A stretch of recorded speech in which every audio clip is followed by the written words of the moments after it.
Welcome to Babar Hayat cricket show में उस्मान और मेरे साथ हैं Babar Hayat. Oh my god, क्या टेस्ट मैच क्रिकेट के लिए शानदार किस्म का दिन। हाल तो हमारी फेवरेट टीम है, स्ट्रॉन्ग टीम है, हार गई, अपसेट रहा, बट टेस्ट क्रिकेट के लिए क्या शानदार किस्म का दिन रहा। आप सबसे पहले शुरू करें इंडिया से। क्या कमाल का इंग्लैंड ने, मतलब वो इंग्लैंड जिसको हमने इतना रेट किया, सीरीज से पहले ही हमने कहा 5-0 हो गया, इनिंग से हार गए, फेल हो गए, फ्लॉप हो गए, इंग्लिश मीडिया रोएगा, ये करेगा वो करेगा, बट वो लोग चुप रहे। इतना यंग स्क्वाड, एक तरह से बोलेंगे आप उनकी, देखो इतनी यंग बॉलिंग और सामने अश्विन जैसा एक्सपीरियंस, जडेजा जैसा एक्सपीरियंस, अक्षर पटेल जैसा एक्सपीरियंस, बट बहुत ही पुअर क्रिकेट खेला है इंडिया और स्किल में बीट किया है। और टेस्ट मैच में स्किल में बीट करना बहुत बड़ा सवालिया निशान होता है। ये इंडिया के लिए एक तरह से जागने का समय है। और उसके अलावा जो दूसरे मैच पे बात करेंगे वो वेस्ट इंडीज और ऑस्ट्रेलिया, वो मैच तो रुला देने वाला मैच था, आंखों में आंसू आ जाने वाला मैच था। जिस तरह से वेस्ट इंडीज ने खेला और हमारे मुंह पे पीछे पेड़े मारी है कि यार तुम लोग कभी न्यूजीलैंड में होते हो, ऑस्ट्रेलिया में होते हो, लीगों की तुम लोगों को पड़ी होती है, और हारिस रऊफ को भी अक्ल आनी चाहिए कि भाई तुम लोगों के लिए पैसा बहुत कुछ होगा। और उधर वेस्ट इंडीज वाले किस तरह की परफॉर्मेंस दिखाते हैं, आज के दोनों मैचों पे डिटेल से बात करेंगे। आप लोगों को वीडियो अच्छी लगे तो चैनल को सब्सक्राइब करके बेल क्लिक करना है। इसके अलावा आप लोग बाबर भाई के भी इंस्टाग्राम में डिस्क्रिप्शन में बाबर हयात शो के नाम से, और मेरा भी डिस्क्रिप्शन में इंस्टाग्राम ट्विटर है, आप लोग आके फॉलो कर सकते हो। बाबर भाई क्या शानदार किस्म का दिन रहा। पहले दुखड़ा की बात कर लें इंडिया के, जिस तरह की पुअर किस्म की क्रिकेट इंडिया ने खेली, या इंग्लैंड की ब्रिलियंस की बात करें। देखिए, मेरे ख्याल में पहले तो मैं डिसअपॉइंटिंग कहूंगा इसको, क्योंकि जो हम एनालाइज कर रहे थे, जिस तरह से हम सोच रहे थे कि इस मैच में जो होम कंडीशंस हैं, जो टर्निंग पिच है, उसके ऊपर इतने सीनियर स्पिनर्स के साथ, इतने हाईली विकेट टेकिंग स्पिनर्स के साथ इंडिया की टीम को बहुत बड़ा एज हासिल था। और बैटिंग में भी obviously they know how to play in spinning conditions better than the England team. लेकिन सर, ये हमें डिसअपॉइंट किया, really disappointing. But I would say कि ये मैच इंडिया को हारना नहीं बनता था।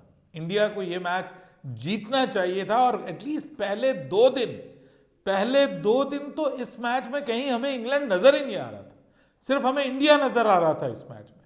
और इंडिया की ही तारीफें हो रही थी, इंडिया का ही माइंडसेट डिस्कस हो रहा था, बड़ा अग्रेशन शो किया था इंडिया ने अपनी बॉलिंग में भी और अपनी बैटिंग में भी, दोनों तरफ से हमें शो हो रहा था। लेकिन उसके बाद फिर तीसरे दिन से कमबैक किया है जी इंग्लैंड ने, और फिर पीछे मुड़कर नहीं देखा।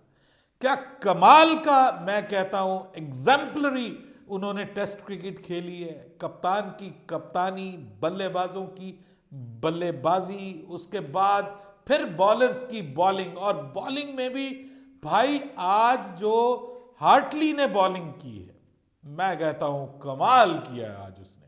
पहली इनिंग्स में उसको पहली बॉल पे डेब्यू में छक्का पड़ा था, याद है ना आपको? जायसवाल ने आई थिंक सो उसको छक्का मारा था पहली बॉल के ऊपर।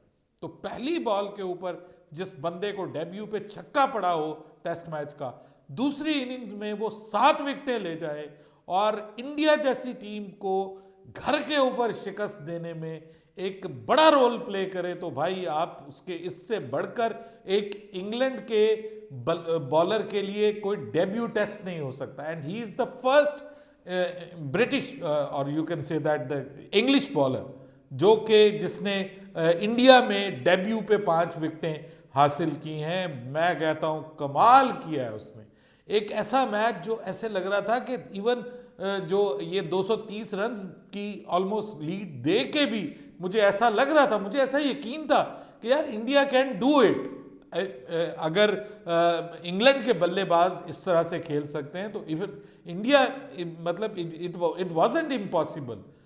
लेकिन मैं कहता हूं कि जनाब, जो स्पेशल परफॉर्मेंसेस देखने को मिली हैं, जो ओली पॉप ने लॉलीपॉप बनाया है इंडियन बॉलिंग का, कमाल किया है। जिस तरह से उसने बहादुरी के साथ खेला है, दलेरी के साथ खेला है, और ओवरऑल सभी ने, इवन हार्टली ने आके जो इनिंग्स खेली, उससे पहले रेहान अहमद ने आके जो इनिंग्स खेली, और टिल द एंड हर बल्लेबाज पूरी कोशिश करता रहा। और फिर ये जो मतलब I was thinking, I am really shocked. मैं ये सोच रहा था कि इवन 220 रन भी को बहुत बहुत नहीं है, इतने नहीं है कि इंडिया ना कर सकता। लेकिन यहाँ पर जो एक अग्रेशन की कमी नजर आई है। मतलब आखिर के जो बल्लेबाज हैं वो इवन सिराज और बुमराह जो थे वो अग्रेशन शो कर रहे थे, तो भाई ये अग्रेशन शुरू वालों को शो करना चाहिए था। आपको पता है कि आप चौथी इनिंग्स में टर्निंग ट्रैक के ऊपर आप टिक नहीं सकते, कोई ना कोई बॉल आएगी आपको ले जाएगी। The only way to win was to play aggressively, जिस तरह से इंग्लैंड खेला आपको वो गेम खेलनी चाहिए थी और बल्लेबाजों ने वो खेल नहीं खेली। शुरू में इवन मतलब जायसवाल भी मुझे डिफेंसिव लगा और मेरे ख्याल में जो शुभमन गिल है उसने तो बुरी तरह डिसअपॉइंट किया। अच्छा लग रहा था रोहित शर्मा, अच्छा लग रहा था खेलते हुए और वो मैच को अपनी तरफ कर रहा था और आज वो मतलब ब्रेवरी से खेल रहा था, लेकिन बाकी प्लेयर्स क्या करके गए हैं, बाकी प्लेयर्स क्या करके गए हैं। फिर आप देखिए हम ये सुनते हैं कि श्रेयस अय्यर जो हैं वो स्पिनर्स के अगेंस्ट बहुत अच्छा खेलते हैं, is a wonderful player against spin और बहुत ही बड़ा हाईली रेट किया जाता है। लेकिन आप देख लें क्या किया है उसने आज की इनिंग्स में, जब जरूरत थी आपको कि भाई आपको एक लंबी इनिंग्स खेलनी है, आपको आपकी जो स्पिन बॉलिंग वाली स्किल्स हैं बल्लेबाजी की वो आपको इस्तेमाल करनी है, आपकी टीम को जीत चाहिए। लेकिन वो चीज़ हमें वो किसी से भी नजर नहीं आई और ऐसा लग रहा था कि घुटी घुटी है टीम इंडिया। टीम इंडिया को आई थिंक सो इस तरह के रिएक्शन की एक्सपेक्टेशन ही नहीं थी। जो मुझे लगा है जो इंग्लैंड ने कमबैक किया है ना, इंडिया के बॉलर और बल्लेबाज वो एक्सपेक्ट ही नहीं कर रहे थे। इस तरह की क्रिकेट इंग्लैंड यहां पे आके खेलेगा, इस टर्निंग पिच के ऊपर आके अगर रिवर्स स्वीप्स मार मार के चौके और छक्के लगाए जाएंगे तो इंडियन बॉलर्स तो एक्सपेक्ट ही नहीं कर रहे थे, इंडियन कैप्टन एक्सपेक्ट नहीं कर रहे थे।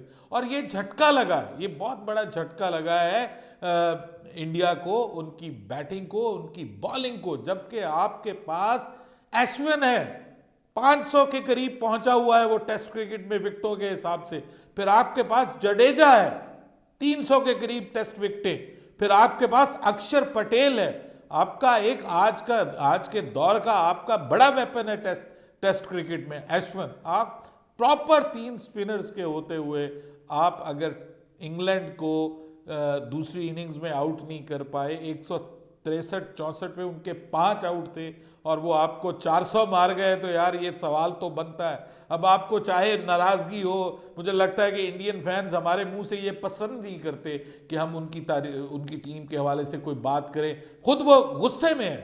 मतलब I was looking at the Indian crowd, they were on fire, वो गुस्से में थे और वो एक्सपेक्ट नहीं कर रहे थे कि हैदराबाद की कंडीशंस में हम इंग्लैंड से घर में हारेंगे, खुद वो गुस्से में। लेकिन जब हम कहते तो वो हमें कहते तुम अपनी टीम को देखो, तुम अपनी टीम को संभालो, वो ये इतना बुरा खेली। अरे भाई हम ये थोड़ी कह रहे हैं कि भाई हमारी टीम अच्छा खेली, हम तो कह रहे हैं कि वेस्ट इंडीज ने हमारे मुंह पे, हमारी टीम के मुंह पे तमाचा मारा है। उन्होंने जो आज वहां पे मैच जीता है वो पाकिस्तान को बताया कि उनके यंग बच्चे जो हैं they played better cricket than Pakistan senior team, जो कि जिसमें बड़े बड़े नाम हमारे बाबर और रिजवान और शाहीन और बड़े बड़े नाम शामिल थे। उसके खिलाफ जो है वो हम मैचेस हम करीब लेके गए लेकिन हमने जीत नहीं पाए। आज उन्होंने 27 साल के बाद हिस्ट्री क्रिएट कर दी, तो हम कहते हैं कि ये हमारे लिए सबक है। लेकिन भाई आपको हमने आपके लेवल पे देखना है। इंडिया को क्या हम पाकिस्तान के लेवल पे देखें या इंडिया को हम इंग्लैंड के लेवल पे देखें, keeping in mind the turning conditions of India home conditions में। तो हमने तो आपको उसी हिसाब से देखना है ना। तो जब हम आपकी तारीफ उस हिसाब से करते हैं, हम पहले 2 दिनों में मैं और जो है वो हमें शर्मिंदगी हो रही है कि हमने इंडिया को इतना हाईली रेट कर दिया। हमारे अपने लोग कहेंगे भाई आप तो इतने कहते थे कि इंडिया ये और इंडिया वो, इंडिया तो ठुस हो गई, अपने मुल्क में हार गए वो, और इतने सीनियर प्लेयर्स के होते हुए हार गए। तो सवाल तो बनता है सर, सवाल उठेंगे, आपके मुल्क में सवाल उठ रहे हैं, इस वक्त इंडियन मीडिया में सवाल उठाए जा रहे हैं। बीच में अच्छी परफॉर्मेंसेस देखने को मिली हैं, but after first 2 days it's all over England is all over. और वो हमें नजर आया है, बड़ा कमाल का उन्होंने जो है वो अप्रोच दिखाई। और मानिए बेसबॉल जो है वो जीता है, और यही उनकी बहादुरी है, यही उनकी दलेरी है। उन्होंने हार का खौफ दिमाग से निकाल के वो खेले हैं। और इंडिया कहीं इनके पीछे दिमाग में ये जरूर था कि कहीं हम होम ग्राउंड में होम क्राउड के सामने हार ना जाएं, और वही हुआ। जब आप हार से बचने के लिए खेलते हैं ना, तब आप हारते हैं। जब आप जीतने के लिए खेलते हैं और हार आपके दिमाग में होती नहीं है, तो फिर आप जीतते हैं, जस्ट लाइक इंग्लैंड। उनके बल्लेबाजों को आप देखिए, उन्होंने बिल्कुल फिक्र नहीं की यार, घबराई नहीं है। फ्रॉम बॉल वन उन्होंने इतना बड़ा 190 का डेफिसिट, यार इंडिया नेवर लॉस्ट। जब 150 की उनकी लीड हो जाए ना, तो कभी नहीं हारे वो। ये पहली बार हुआ है हिस्ट्री ऑफ टेस्ट क्रिकेट में कि इंडिया ने 150 प्लस की लीड भी ली और इंग्लैंड ने उनको शिकस्त दे दी, वो हार गए। तो ये कितना बड़ा क्वेश्चन मार्क है। क्यों आपके इतने बड़े बड़े नाम जो हैं वो परफॉर्म नहीं कर सके? सिर्फ ये दिमाग का मामला है भाई, बुद्धि। ये ले डूबी, आपको खौफ था कि आप कहीं अपने मुल्क में हार ना जाएं, और वही खौफ जो है वो ले डूबा। ये खौफ निकालना था आपको एंड में आके। यार देखिए, उनका स्टोमक इन माउथ हो रहा था एंड में, जब सिराज और बुमराह बाहर निकल के मार रहे थे, तो वो उनको तो बेचारों को मतलब इस मकसद के लिए रखा ही नहीं गया कि आपने बैटिंग करनी है आगे और आपने जितवाना है। हालांकि मैं समझता था कि बेवकूफ़ी की भी कोई हद होती है। सिराज को मतलब वो शॉट खेलनी नहीं बनती थी, पागलपन वाला उसने मुजाहरा किया। मैच अभी और आगे लेके जा सकती थी टीम इंडिया, लेकिन जो पीछे आके पीछे वालों ने इनिंग्स खेली है ना, वो टुक टुक टुक टुक टुक लगे रहे। अरे भाई, टुक टुक करने से आप मैच नहीं जीत सकते। आपको कदमों का इस्तेमाल करना था, आपको जो फील्ड के अंदर प्लेसमेंट्स का इस्तेमाल करना था, आपको कुछ ऐसा करने की जरूरत थी कि जिससे आप उनकी बॉलिंग को डिस्टर्ब करें, उनके बच्चे आपको ले डूबे। उनका एक बॉलर जो है वो सूजी हुई टांग के साथ बॉलिंग करवाता रहा, वो आपके बेस्ट स्पिन बॉलिंग को खेलने वाले बल्लेबाज को ले डूबा, ले उड़ा। वो जैक लीच जो है वो इस हालत में वो खेलता रहा, और दे प्लेड वंडरफुल क्रिकेट, और उन्होंने पूरी जान लगाई है। So credit goes to them. This is not the end of the series, obviously आगे 4 मैचेस पड़े हुए हैं, लेकिन a wonderful test victory for England here in India, और ये उनको क्रेडिट जाता है। They played way way better cricket than India, and India played poor cricket. You can't say that they played better cricket than England and they lost. They didn't play better cricket. They played poor cricket. उनसे expectation नहीं थी. We are disappointed. Mid किस्म की सोच, टुक टुक वाली approach, मतलब जिसके करके आपने जिंका रहाने पुजारा को निकाला। मैं हर एक तीनों डिपार्टमेंट का मैं आपको बावरी बताता हूँ। अब आप स्टार्टिंग से देख लें, पहले इनिंग में अग्रेसिव खेलने वाला जासवाल दूसरे इनिंग में डिफेंसिव कैसे हो गया? मतलब कि कैसे, कि ये हमें समझ नहीं आई, वो कैसे होगा? फिर आप सुमन गिल और टिम साउथी, अब टिम साउथी कहां बैटिंग करता है? आज सुमन गिल और टिम साउथी के लास्ट 20 रन इनिंग का कंपेयर हो रहा था, और टिम साउथी ने ज्यादा रन बनाए हुए थे। आप सोचें कि सुमन गिल कहां और टिम साउथी कहां? ऑलमोस्ट कुछ उसके रन ज्यादा थे या बराबर वो पारियां खेल रहे थे। 30s की सुमन गिल की एवरेज है ओपन पे, 1 डाउन पे 20s में उसकी एवरेज है। वो कैसे टेस्ट क्रिकेट खेल रहा है, किस बेस पे खेल रहा है? आप उसे कैसे खिला रहे हो? फिर आप उसके अलावा फील्डिंग में आ जाएं, फील्डिंग में क्या अप्रोच थी? मतलब इतनी पुअर फील्डिंग मतलब कैसे हो सकती है आपकी? सबसे ज्यादा पैसे, सबसे बड़ा बोर्ड, हजारों करोड़ों। आप जडेजा का रनआउट देखें, कितनी कैजुअल अप्रोच थी, मतलब कि आप ना डाइव लगा रहे हो ना कुछ कर रहे हो। फिर आप पुअर, देखिए ना, मतलब उसके आप जो है वो ऑली पॉप को जब 2 चांस देंगे, एक शुरू में चांस दिया, एक इवन अभी भी वो दिया होता 200 के करीब का होता तो इंडिया कर सकता था। तो वो जो आखिरी आखिरी 25-30 रन बने हैं ना सर, वो ले डूबे हैं इंडिया को।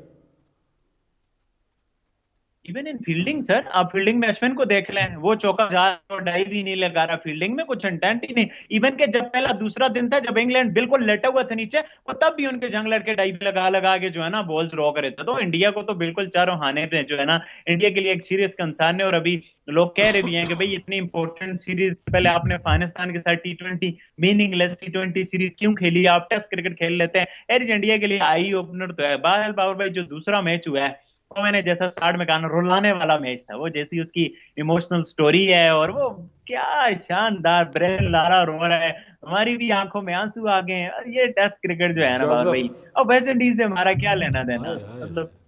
सर, वेस्ट इंडीज से हमारा कोई लेना देना नहीं है, लेकिन असल चीज ये है कि competitive cricket, competitive test cricket, showcase test cricket, ये वो टेस्ट क्रिकेट है जिसको आप शोकेस कर सकते हैं, जिसको आप दुनिया को दिखा सकते हैं कि this is why test cricket is the best cricket. ये टेस्ट मैच बताता है, ये आपको बताता है कि टेस्ट क्रिकेट कितनी अमेजिंग क्रिकेट है, कहाँ से ये टीम जो है, और ये वो टीम है जैसे हम कहते हैं ना, हमारे प्लेयर जो है वो लीगें खेलने के चक्कर में वहां नहीं जाते। हमारा भी हारिस रऊफ 150 प्लस का था ना, गया ही नहीं वहां पे, हम पूरी सीरीज में स्पीड को हम रोते रहे, लेकिन यहां से ये लड़का गया है जोसेफ, देखिए 7 विकेटें आज, वो एक तरफ से हार्टली ने 7, एक तरफ से उसने 7 विकेटें, और उसकी 7 विकेटें आप देखिए, ये वो लड़का है जो मजदूरी करता रहा है, जो मेहनत मजदूरी करके कहीं पे कोई जो है वो सिक्योरिटी गार्ड बन के बिल्कुल बिलो द एवरेज लाइफ गुजार रहा है, और उसके बाद फिर वो क्रिकेट में आता है, और आज आके इतने बड़े मंच पे, इतने बड़े प्लेटफॉर्म के ऊपर अपनी टीम को वो जितवाता है, फ्रॉम नोवेयर जितवाता है, और सिंगल हैंडेडली जितवाता है, और उसके बाद वो बड़ा स्लैप है वेस्ट इंडीज के उन सीनियर प्लेयर्स के ऊपर जो इस वक्त जो है वो साउथ अफ्रीका में T20 लीग खेल रहे हैं, और उन्होंने कहा कि जी हम अवेलेबल नहीं है नेशनल ड्यूटी के लिए, हमने तो T20 लीग खेली, और एक जूनियर टीम को, एक यंग टीम को भेजा गया है, जिसमें आपको वो लड़का जो केमार जिसका नाम है, वो नहीं, वो सिंक्लेयर वो स्पिनर जिसको पहली विकेट मिली तो उसने जनाब वो जिम्नास्टिक का मुजाहरा किया, और दिस इज अमेजिंग यार, क्या चीजें नजर आई हैं हमें इस टेस्ट मैच में। और जिस तरह से फिर पहले उनकी बल्लेबाजी ने देखी है कि मुश्किल हालात में वो सिंक्लेयर ने जो इनिंग खेली है, कमाल, अपनी टीम को कहां पे वो ले गए 311 पे, ठीक है जी, और वो भी 5 विकेटें उनकी पहले गिर गई थी, और उसके बाद फिर जो उनकी बॉलिंग ने जिस तरह से कमाल किया, और पहली इनिंग में, फिर दूसरी इनिंग में, और दूसरी इनिंग में तो सर ये it was like a mammoth effort from their bowlers, और जो उन्होंने बॉलर्स ने और फील्डर्स ने एक दिखाया, वो एक मिशन के ऊपर आए हुए थे कि yes we will have to do it and we will do it, और उन्होंने वो करके दिखाया, और बहुत बड़ा सवालिया निशान है हम जैसी टीमों के लिए। हमारी अच्छी खासी सीनियर टीम, बड़े बड़े नाम, बाबर बीच में, शान मसूद बीच में, रिजवान बीच में, जनाब हमारा जो है वो साउथ शकील जिसको हम छोटा डॉन कहते थे कि जी ये हमारा डॉन ब्रेडमैन बना हुआ है, ठीक है, उसके बाद हमारा सरफराज शुरू में,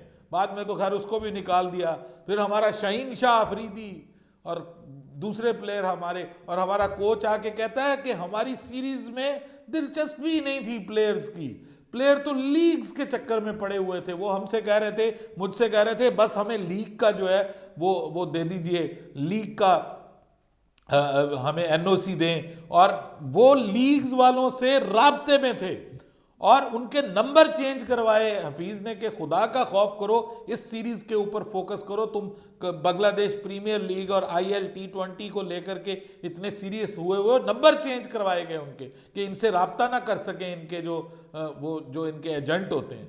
तो ये हमारे लिए कितना बड़ा शर्म, डूब मरने का मुकाम है पाकिस्तान टीम के लिए, एक वो टीम है। और फिर आखिर में वो जो सीन्स देखने को मिले, वो ब्रायन लारा और गिलक्रिस्ट का आपस में गले मिलना, वो कार्ल हूपर का जो है वो रोना, वो उसका ज़ारो कतार रोने की उसकी वीडियो का वायरल होना, तो सर ये रियल हिस्ट्री क्रिएट की है। 1997 में लास्ट टाइम वेस्ट इंडीज़ ने ऑस्ट्रेलिया को ऑस्ट्रेलिया में हराया था, और वो हिस्ट्री जो हम सोच रहे थे कि शायद पाकिस्तान की टीम इस बार क्रिएट कर दे वहाँ पे जाके, वो हमारी टीम तो ना कर सकी, लेकिन वेस्ट इंडियन ने कर दिया और कमाल कर दिया जी, दिल जीत लिए, खुश कर दिया। यकीन करें, मतलब एक तरफ इंडिया का मैच लगा हुआ था और मैंने वो मैच बंद करके ऑस्ट्रेलिया का मैच देखा, क्योंकि वो मैच उस वक्त अमेजिंग था। जो last 2 hours of that match थे ना, और वो जो उसने 2 विकेटें इकट्ठी ली हैं बैक टू बैक, तीसरी और चौथी विकेट, सर उससे वो मैच में लेके आया अपनी टीम को, वरना एक टाइम में तो ऐसा लग रहा था कि ऑस्ट्रेलिया जीत जाएगी, ऑस्ट्रेलिया की टीम जीत जाएगी, और फिर ऐसा हुआ कि एक ही जगह पे दोनों एक साथ ऊपर नीचे दो खिलाड़ियों को आउट किया। तो मैं कहता हूं कि वो कमाल लम्हे थे, वो amazing great win. And test cricket जीता है आज दोनों मैचेस में। ठीक है, गलतियां हुई तो इंडिया हारा, उधर से गलतियां हुई तो ऑस्ट्रेलिया हारा, पर this day was a very big day for test cricket, और इसमें जीत क्रिकेट की हुई है, टेस्ट क्रिकेट की हुई है, और बेस्ट क्रिकेट की हुई है। बिल्कुल, और भी एक याद रखने वाला दिन है। दो टीमें जिस तरह से जीती हैं, दो खिलाड़ियों ने जिस तरह से साथ साथ विकेट लिए हैं, फिर जो सिक्स मारे हैं, तो दो टीमों को हमने जिस तरह से जहर होते हुए देखा है, वो टीमें जो घर पे नाकाबिले शिकस्त होती थी, तो होती जी क्या, मतलब अभी तक 30 मैच से पहले आप एक तरह से खेलें, आसान नहीं था उन्हें हराना, और उनको जिस तरह की इमोशनल स्टोरियों के साथ हराया गया, प्लेयर आए, वो दिखाता है आप जितने बड़े प्लेयर हो, छोटे प्लेयर हो, जज्बा आपके अंदर नहीं होगा, स्पार्क नहीं होगा, आग नहीं होगी आपके अंदर, तो आप कुछ भी नहीं कर सकते। और ये जंग है जो आजकल सीनियर बने फिरते हैं, इनके लिए बड़ा इंपॉर्टेंट एक ये मैसेज है। बहरहाल यार, आप लोग बताओ, आप लोगों का क्या पॉइंट ऑफ व्यू है, अपना पॉइंट ऑफ व्यू लाजमी नीचे कमेंट करके बताना। वीडियो अच्छी लगे तो चैनल को सब्सक्राइब करके बेल आइकन। अल्लाह, आप लोगों से नेक्स्ट वीडियो में मुलाकात होती है, तब तक के लिए अल्लाह हाफिज। अल्लाह हाफिज।